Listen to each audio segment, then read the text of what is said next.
दोस्तों नमस्कार। पूर्वीएम गुजरात पर आप सभी का बहुत बहुत स्वागत है। मैं हूं आपका दोस्त मयूर जानी। दोस्तों आज 25 जून है और 25 जून को विशेष रूप से याद किया जाता है, याद रखा भी जाता है, याद रखवाया भी जाता है कि ये वो तारीख है 1975 की, जबकि तत्कालीन प्रधानमंत्री इंदिरा गांधी ने भारत देश पर आपातकाल घोषित कर दिया, इमरजेंसी डिक्लेयर कर दी। और जो है ये सब आप कहानियां कथाएं सब सुनते हैं कि सबको पकड़ पकड़ के जेल में डालना शुरू किया जो कि विरोध कर रहे थे। और साथ में एक तरह से अ, हर एक जो नागरिक का अधिकार होता है सबका जो है वहां पे बिल्कुल उस अधिकारों को दमन कर दिया, उसका कर दिया गया, उसको उसका हनन कर दिया। फिर वो चाहे आम नागरिक हो या कोई पॉलिटिकल पार्टी हो या मीडिया हो या कोई भी हो, इसको आज के दिन जो है बहुत याद किया जाता है। ये बड़ा पसंदीदा और बड़ा फेवरेट एक सब्जेक्ट है हमारे प्रधानमंत्री नरेंद्र मोदी साहब का। बात तो सही है, इंदिरा गांधी ने जो किया वो कतई ठीक नहीं था। वो पूरी तरह से इस देश की जो लोकतांत्रिक वैल्यूज हैं, हमारी जो जिस देश को बनाने के बाद जो एक एक एक आत्मा होती है लोकतांत्रिक, उस सब को जो है कुचलने का, दबाने का उनके द्वारा वो निर्णय लिया गया था और वो बिल्कुल गलत था। और ये निर्णय गलत था, इस बात को गांधी परिवार के लोग जो है पब्लिकली इसको कबूल कर चुके हैं, इसके लिए माफी मांग चुके हैं। लेकिन फिर भी मोदी साहब के लिए इससे बढ़कर कोई खिलौना नहीं है खेलने को लेकर। जब भी वो गांधी परिवार को लेकर बात करते हैं, जब भी वो कांग्रेस को लेकर बात करते हैं। और आज का दिन जब, क्योंकि 25 जून है, तो आज भी जो है उन्होंने अपना अपना जो उनका पर्सनल ट्विटर अकाउंट है वहां पे कुछ बहुत सारी चीजें जो है पोस्ट की हैं, पोस्ट करवाई हैं एक्स वाले अकाउंट में। तो हमको लगा कि आज उनकी भूमिका को लेकर भी जो है थोड़ी बहुत, ज्यादा नहीं करेंगे, बाद 8-10 मिनट बात करेंगे। तो वो उनकी जो भूमिका है वो उसमें कितना सच है कितना झूठ है। वो कहते रहे हैं कि मैं तो अलग अलग जो है वो भेष बदल कर घूमता रहा और मैंने इतने सारे काम कर दिए कि पूछे मत, वगैरह वगैरह बहुत कुछ उनके और उनके चेले चपाटों के द्वारा ये कहा जाता है। लेकिन कुछ ऐसी चीजें हैं जो मैं आपको बता रहा हूं उनके। पहले शुरुआत करते हैं अमित शाह की ट्वीट से। मजे की बात यह है कि अमित शाह, जहां तक मेरी जानकारी है उनके बारे में, वैसे पढ़े लिखे इंसान है। मैं इनके बारे में कहूंगा कि वो पढ़े लिखे, कुछ डिग्री विग्री है उनके पास और वो असल वाली है, यहाँ जो मेरी जानकारी है। लेकिन जहां तक मेरी दूसरी जानकारी है, वो अंग्रेजी अच्छे से समझ लेते हैं, अंग्रेजी उस तरह से लिख नहीं पाते। मेरी ये जानकारी, में गलत भी हो सकता हूँ। लेकिन अब ये ट्वीट उन्होंने जो है, वैसे हिंदी में करते रहते, ये ट्वीट जो है उन्होंने किया है अंग्रेजी में। ठीक है, अब ये अंग्रेजी में क्यों किया भाई? जब देश की ज्यादातर जो हमारी जनता है वो मतलब बखूबी हिंदी समझती है, जानती है, पढ़ती है, लिखती है, कि ये क्या सिर्फ दक्षिण में हमारे साउथ में रहने वाले जो भाई हैं बहन हैं उनको संबोधित करने के लिए किया, या फिर शायद इस ट्वीट को जो है इसके जरिए वो विदेश में जो और देश हैं उनके लोगों का ध्यान खींचना चाहते थे? पता नहीं हमको। ये एक लॉजिक लगा रहे हैं। क्या लिखते हैं कि कांग्रेस ने जो है वो संविधान की आत्मा को कुचल दिया,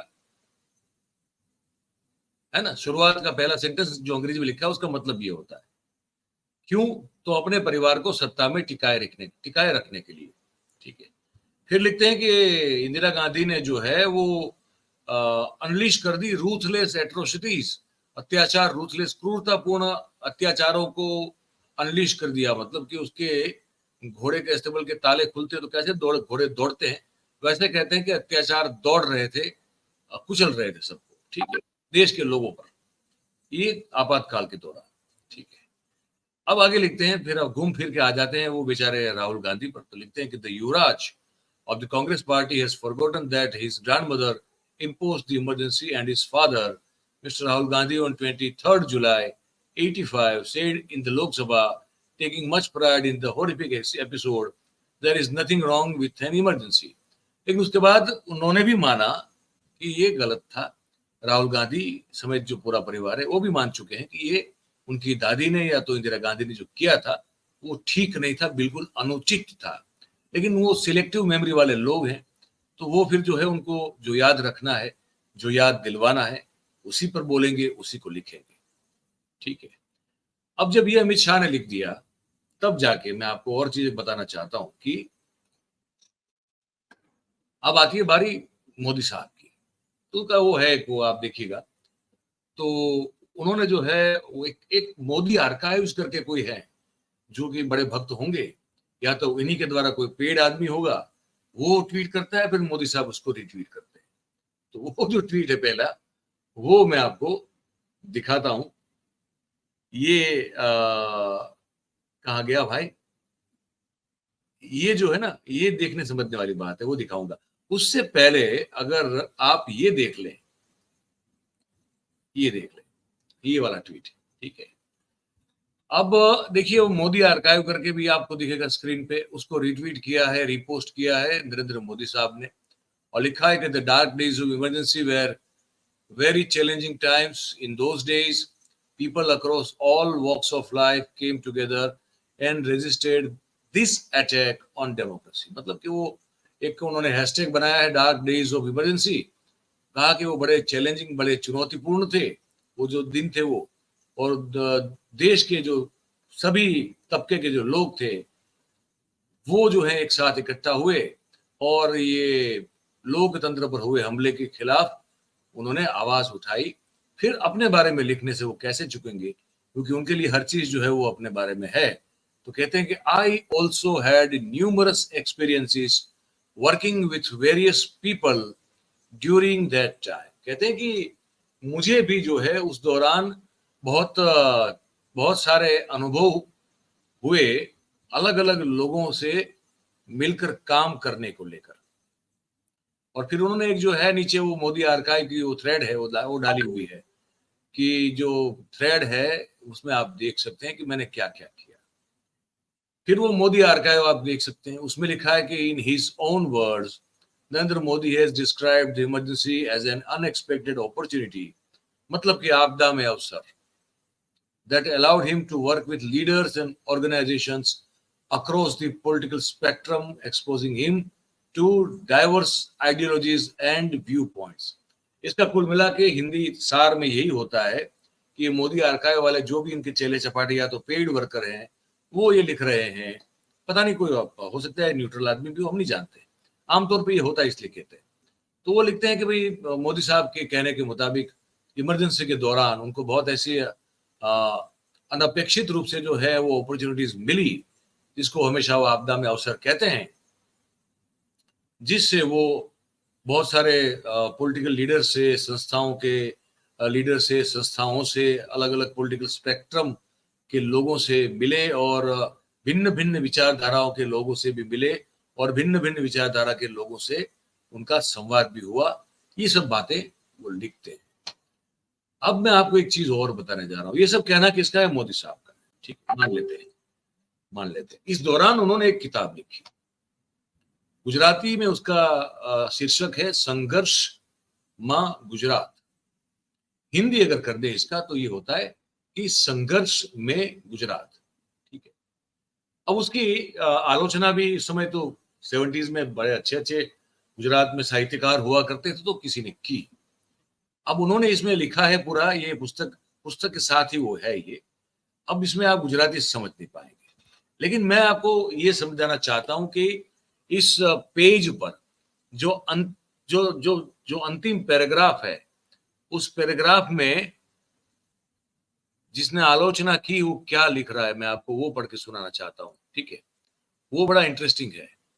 वो आप इसको जो है बिल्कुल ध्यान से पढ़िएगा, ताकि उस समय जिसने इस पुस्तक की आलोचना की थी वो भी क्या कह रहे थे वो आपको समझ में आए। तो यह आलोचनकार ने लिखा है कि यह लेखक और यह पुस्तक जो है उसके प्रति किसी भी प्रकार की शंका प्रकट करने का सवाल पैदा तो नहीं होता। अब यहां से शुरू किया है, आगे लिखते हैं कि लेखक ने अपने बारे में कह ही दिया है कि प्रारंभ से अंत तक जो संघर्ष है उसके जो दार्शनिक अगर तथ्य है तो अगर वो मान लो तो वो, या तो फिर प्रथम श्रेणी का पैरेगीर चौकीदार जो पहले से वो अपने आप को मानते हैं वो मानो तो वो। लेकिन इस लड़ाई के मैदान में मैं था। मतलब कि आलोचन जो क्रिटिक है वो लिखे हैं, इसमें अंतिम पैराग्राफ में ये लिखा है कि इस लेखक और इस पुस्तक के को लेकर कोई शंका व्यक्त करने का सवाल तो पैदा नहीं कर होता है, लेकिन जबकि लेखक ही अपने आप के बारे में ये कह रहा है कि इस इमरजेंसी के दौरान प्रारंभ से लेकर अंत तक के संघर्षों का आप मुझे साक्षी मान लो, या तो प्रथम श्रेणी का, प्रथम पंक्ति का पहरेगीर, पहरेदार मान लो, इस लड़ाई के मैदान में मैं था।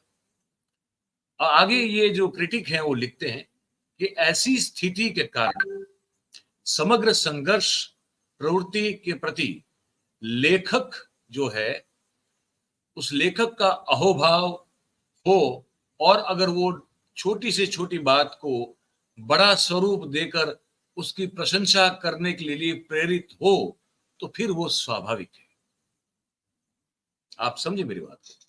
यहां भी इस पुस्तक की प्रस्तावना में किसी ने जो लिखा है, अपना थोड़ा छोटा सा आलोचन किया है, आलोचना की है, वो भी ये लिख रहे हैं अंतिम पैराग्राफ में कि भाई अब हो सकता है कि ये स्थिति के कारण इनके लिए बहुत एक्साइटेड रही हो, और क्योंकि वो संघर्ष और प्रवृत्ति के प्रति लेखक का अहोभाव हो, और इसीलिए छोटी बात को भी बड़ा दिखा के प्रस्तुत करने की इनकी जो कोशिश है वो स्वाभाविक लगती है। इसका मतलब क्या है?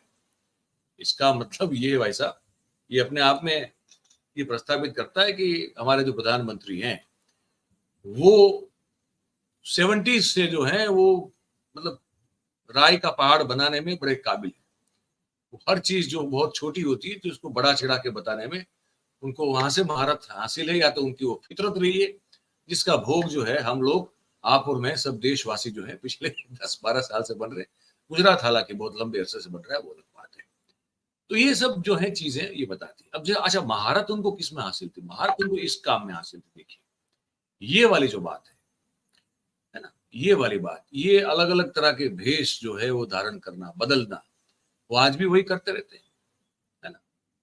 वो आर्मी को संबोधित करने जाते हैं तो कोई जनरल का ड्रेस पता नहीं पहन लेते हैं, या किसी और इलाके में चले गए हैं तो आदिवासियों से लेके तरह तरह के जो कल्चरल सिचुएशन होती है उस तरह का भेष धारण कर लेते हैं।